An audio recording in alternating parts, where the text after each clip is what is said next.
Coming up next on This Week in Torrance, the Affordable Care Act is requiring hospitals to find better ways to treat emergency care patients. We'll tell you all about it. Then a South Bay native turns his tragic story of loss and love into one of hope and promise. And Torrance residents, are you prepared for the big one, or for any disaster for that matter? We'll tell you about a volunteer training program that's sure to keep you and your neighbors safe. Plus, one of Torrance's middle schools gets a much-needed facelift. We'll take you inside these gates for a first-hand look. These stories and much more are just seconds away. Your local news starts right now.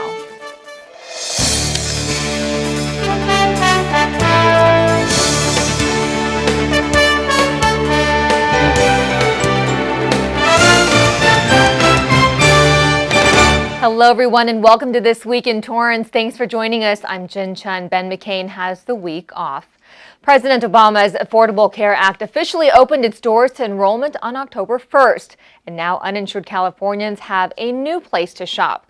Covered California is the new website exchange helping the uninsured find health care coverage. After an overwhelming response on opening day, many government-run exchanges ran into glitches. The Covered California website got about 5 million hits and more than 19,000 phone calls. The healthcare overhaul marks the biggest change in healthcare reform since Medicare launched almost 50 years ago. Torrance-based Robinson Helicopter is making history around the world. 2 R-66 helicopters completed a 6-week around-the-world tour recently, ending their trip just outside Moscow. In order to make the flight, the aircrafts were outfitted with auxiliary fuel tanks to extend their range, which enabled them to fly almost 620 miles per day, flying over both Greenland and Canada. This is the second groundbreaking flight for the R-66. The same crew broke records when they went to the North Pole in April. Torrance is sweeping a new kind of award, and if you like to tap into craft beer, Torrance is the place to be. According to LA Weekly, Torrance was voted 2013's best beer city. Breweries have been setting up shop in the area since 2010 when Strand Brewing Company opened its doors. Since then, Dudes and Smog City Brewing moved into town, and even historical Torrance is touting one with 13-year-old Red Car Brewery. It was noted that the different styles of craft brewing included everything from Belgian blondes to pale ales and much, much more. Torrance now has the largest beer brand concentration in the greater Los Angeles area. The city of Torrance is imposing a moratorium on donation bins by for-profit companies. City officials say the unmanned bins located near Del Amo Fashion Center, placed by a private company called Angel Bins, weren't being well maintained. They hope to keep Torrance clean by asking people who do want to donate unwanted clothes, books, and other items to nonprofits instead. Originally, the city was hopeful that the funds raised from donated items would help the Torrance Education Foundation. Nonprofits say that these types of drop-off bins mislead donors because they think they are giving directly to nonprofits who give the full amount back to the community.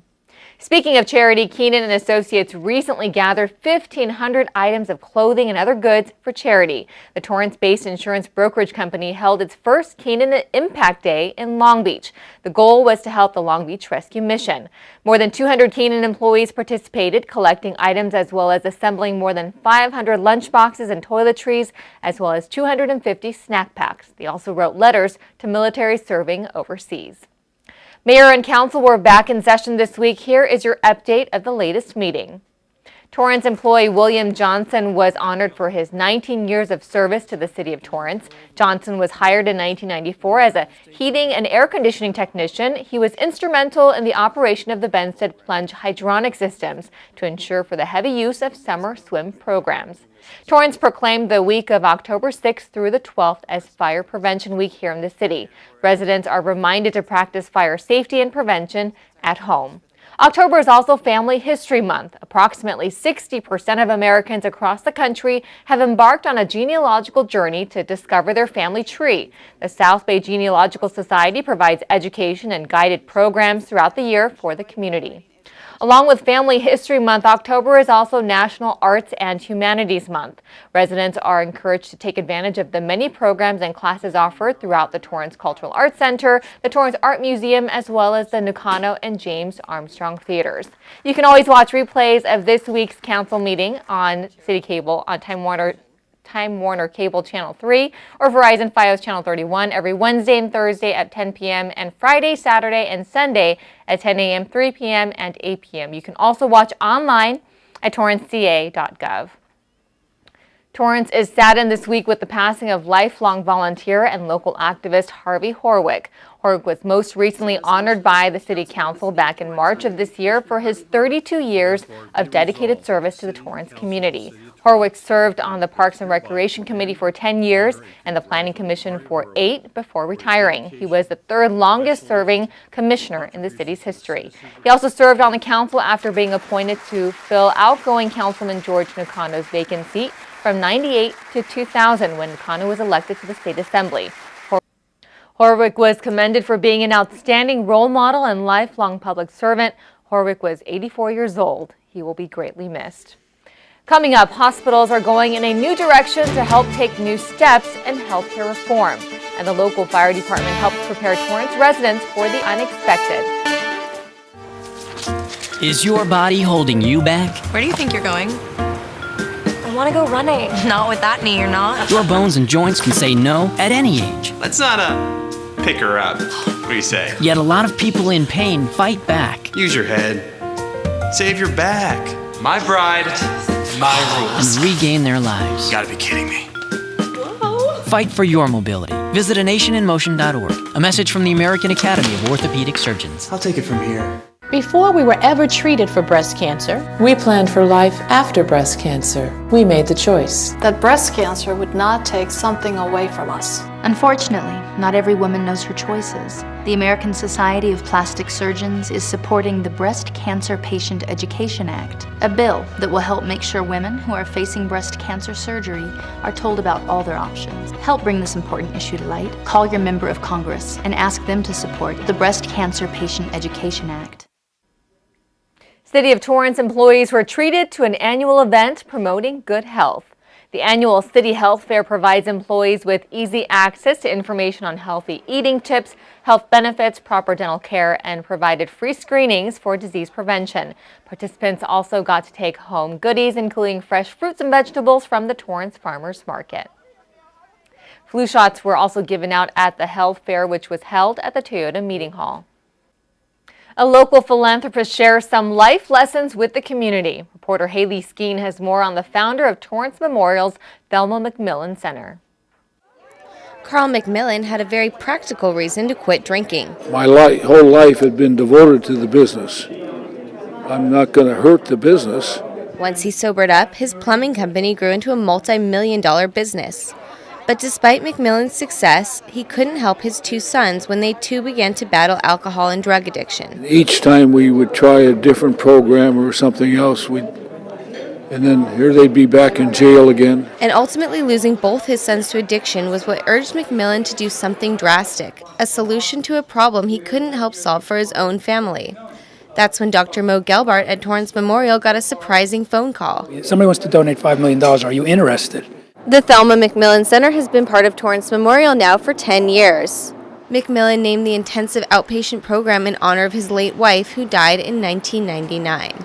The center offers programs for both teens and adults, and at about $6,000 a year, it's far less expensive than most rehabs. I've had my boys in high-end programs. Well, they didn't work. McMillan hosted a gathering in honor of the Thelma McMillan Center's 10th anniversary and invited community members and recovering alumni. As I started to get better and my head started to clear from the fog, my family was so grateful and so supportive, and it worked for us. Another attendee at the ceremony was attorney George F. Bird Jr., who was honored for his work in the community. Bird has worked to help both legal clients and teens find help with their addiction problems. It's humbling. All I do is talk to young people and their parents. McMillan also celebrated the release of his memoir, Triumphs and Tragedies. People don't want to talk about their drug experiences and this and that, but I think it needs to be told to help people. In keeping with McMillan's generous nature, copies of the book were given away in the hope that someone else may learn from the McMillan family's struggles. For This Week in Torrance, I'm Haley Skeen. Thanks, Haley. To date, Carl McMillan has donated more than $15 million to help recovering addicts in the South Bay. City employees and celebrity guests lit up the stage at this year's Employee Variety Show.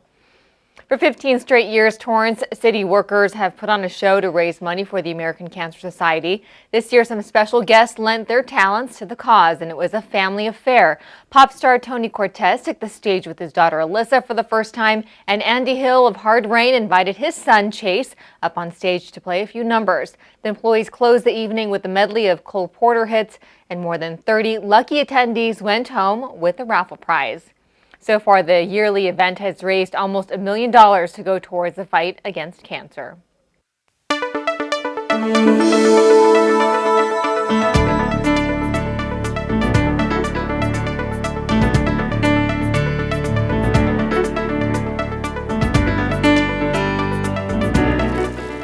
October 1st marked the most significant change in healthcare reform with the rollout of the Affordable Care Act. It's also making hospitals find new strategies for emergency care. Reporter Christy Wilcox is at Torrance Memorial with more.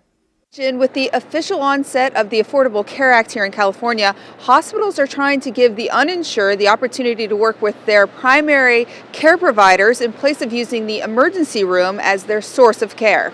Healthcare reform has officially opened its enrollment, and the debate as to how well it's going to work continues. There's been a lot of resources devoted, and I think we should try it and give it every opportunity to succeed. While some believe we should give it a chance, others see trouble brewing. There's a fine if you don't have, that's going to be imposed if you don't have the actual health insurance. I mean, we have people that don't pay fines for parking tickets. Happy or not, it isn't just individuals who need to build healthcare strategies, because hospitals also have to take a new approach to emergency care. The Affordable Care Act has encouraged hospitals and doctors to only admit patients to the acute floors when there is evidence-based criteria. Now, when patients return to emergency care more than twice in 30 days, hospitals get penalized. According to a recent study by Truven Health Analytics, 71% of emergency room patients don't belong there. Really encourages them to self-manage and to utilize those same resources, as opposed to maybe a few months ago they went to one doctor and now they're going to a separate doctor. Now, this medical center is one of the largest hospitals in LA County, collaborating with other facilities to keep non-urgent care patients out of the emergency room, giving physicians the opportunity to care for the right patients. If it's a runny nose or a mild ache that's been going on for 3 months, you don't really need to come to the emergency department. Sure, we'll take care of you, but at the same time, we got to be taking care of the people having heart attacks and strokes and broken bones. And once the Affordable Care Act begins on January 1st, this proactive approach to post-acute care will prevent hospitals from paying an extra buck, while also forcing patients to make better choices. In theory, it's intended to provide people with basic health care so that if they have the flu or something that's not an actual emergency, they'll actually use a physician or a healthcare provider rather than end up in the emergency room. Whether that in fact happens is yet to be seen.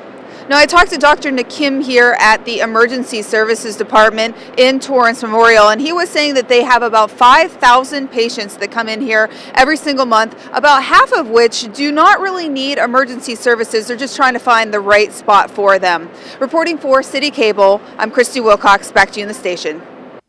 Thanks, Christy. To learn more, go to coveredcalifornia.com. People from all walks of life came together to walk for life. Reporter Haley Skeen has more on this year's Making Strides Against Breast Cancer event. These days, completing a 5K is a breeze for cancer survivor Donna Bell. I mean, walking is a wonderful exercise when you've been through chemo and radiation. Bell beat cancer 11 years ago. She says the highlight of the Making Strides walk was meeting other survivors. It's, very emotional for them, and it's very emotional for all of us to be together and have that bonding. Many of the event organizers are cancer survivors. Gina Calderon beat stage 4 breast cancer. She says after a year of planning, it's great to see nearly 1,000 participants proudly walking together. That I like to see the city streets of Torrance closed for us. Everyone who walked donated to the cause, hoping that their contributions will help to someday find a cure for cancer. Several teams donned blue ribbons, meaning they raised more than $1,000. It's motivating, knowing that you're out there doing it for a good cause. Events like these show the impact of cancer touches everyone, regardless of their age. I ran for my family, and because I have many family members that had breast cancer. Everybody who crossed the finish line was treated with a complimentary tote bag, plus plenty of goodies from local businesses. Restaurants, West High cheerleaders, and even masseurs were eager to do what they could to support the people who took part in the walk. For Belle, this sense of camaraderie is what the Making Strides Walk is all about.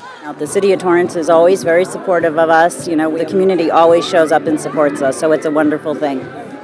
For This Week in Torrance, I'm Haley Skeen. Thanks, Haley. We're told about $65,000 was raised this year.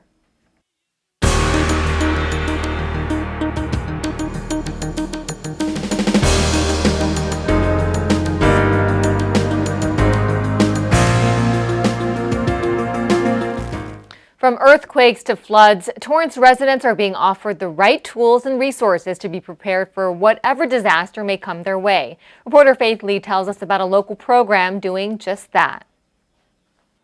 Torrance resident Jeff Dawson didn't think much about emergency preparedness until he witnessed a car accident not too long ago. I was kind of caught in a difficult situation once where there was a vehicle accident, and I couldn't render aid because I could not really understand exactly what to do at the time. And that incident made Dawson think twice on his emergency response skills.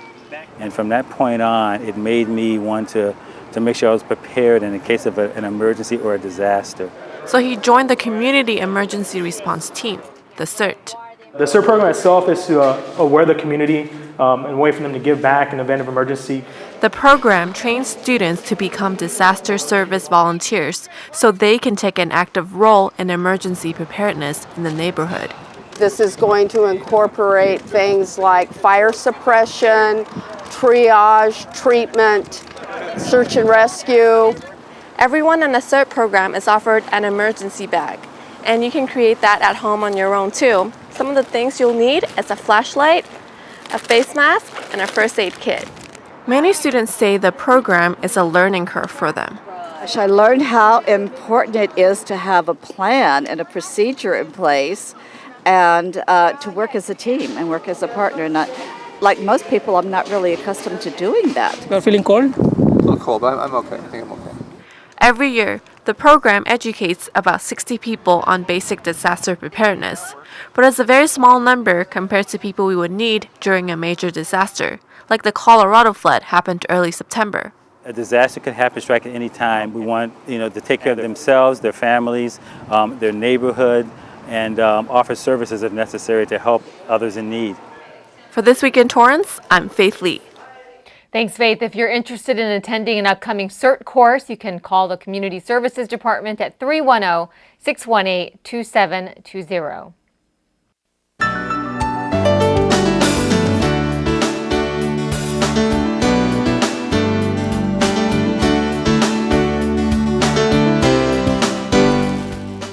Torrance students are reaping the benefits of Measure Y and Z, a bond passed years ago. Reporter Haley Skeen has a closer look at all the changes happening at one local school. When Alma Howell brought her 7th grade son back to Madrona Middle School this fall, a lot had changed. There's been so much done over the summer that they're really enjoying the campus right now as it is. Thanks to bond measures Y and Z passed in 2008, Madrona was one of the many schools in the district that qualified for some much-needed upgrades. And while construction is still ongoing, many new features are already complete. Before, it kind of was very closed in and had kind of a jail feel because we had a chain link fence across the front. The newest finished project is the weatherproof 6th grade locker bay. Principal Ronald Richardson says one of his favorite upgrades is the cafeteria. It used to be kind of an echo chamber, and now it's open and much more welcoming to our students. The construction, which began last spring, is nearly 2/3 of the way done. And already you can see visible upgrades, including the covered walkways and a new media library with more than 40 computers for both in-class and after school. The new underground drainage system keeps the school grounds dry. Whenever it rained, the area around the cafeteria would get flooded, and I would come out with the broom and have to just be pushing the water. While students are enjoying the classrooms that have already been improved, a construction team is hard at work on even more buildings. 6 more rooms will have new utilities and larger windows for more natural lighting. In addition, a new science lab should be completed by the end of this school year. To finish projects on time, some classes were reassigned to portables. It's an inconvenience for the kids because their classrooms got moved around. They were in temporary classrooms, but I think the long-term picture even the kids see. Despite the minor disruptions the construction might cause, Howell also says it's all worth it. That the future generation of kids are going to enjoy this campus, even though my kid particularly has to go through this construction. And all of the improvements will be complete before Howell's son returns as an 8th grader next fall. For This Week in Torrance, I'm Haley Skeen. Thanks, Haley. Madrona Middle School is one of 6 schools getting upgrades this year. For more information, visit TUSD.org. Coming up after the break, find out how you can be a volunteer with the Torrance Rose Float Association. If I ride, I will know the way the trees smell after the rain. I will grow a heart so strong that hospitals will take Tuesdays off. If I ride, road rage will turn into laughter, and oil tankers will haul chocolate milk. And I won't be a boy or a girl. I will just be a rider.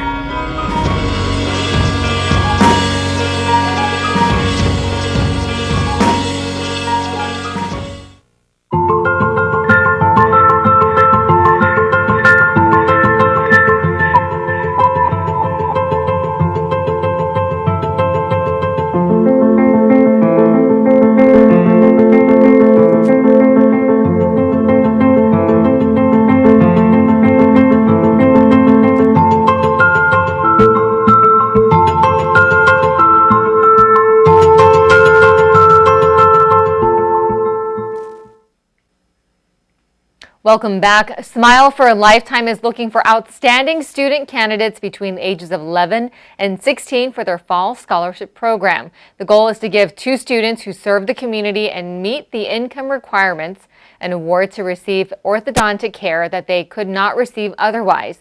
Now, if you know a good candidate, they can get more information regarding the award by contacting Noguchi Orthodontics. They're located at 4201 Torrance Boulevard, Suite 430, or email s4l@noguchiortho.com.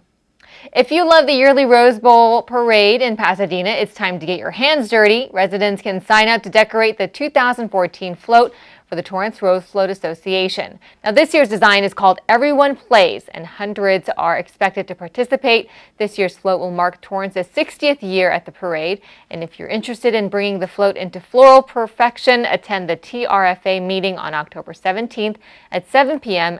at the Torrance City Hall.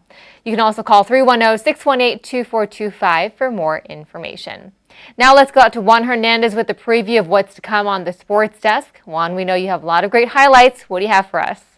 Hey guys, it's another evening under the lights here on the sports desk. As you can see, West and South throwing down, but the real story of the evening, it's West's first game back in action since senior wide receiver Craig Nouse went down with a broken fibula. Amazing athlete, one of the leaders on one of the best teams in the South Bay, making college recruiting visits in his senior season, and in one play, all that's just changed drastically. Of course, it's been a whirlwind for Nouse and the rest of the Warrior family, but it's given us a chance to see just how amazing, supportive, and tight-knit this South Bay community is. So, guess what? You want to hear the whole story, you're going to have to check us out on the sports desk. That's 4 p.m. and 9:30 p.m. daily, right here on CitiCABLE 3. We'll see you there. Thanks, Juan. Well, that's going to do it for us on This Week in Torrance. I'm Jin Chun. If you've missed any portion of our show, you can catch us again at 11 a.m. and 6 p.m. And don't forget to check us out on Facebook. Be sure to like our page to get the latest update on what's going on in Torrance. That's facebook.com/thisweekintorrancetv. Thanks for joining us, and we'll see you next time.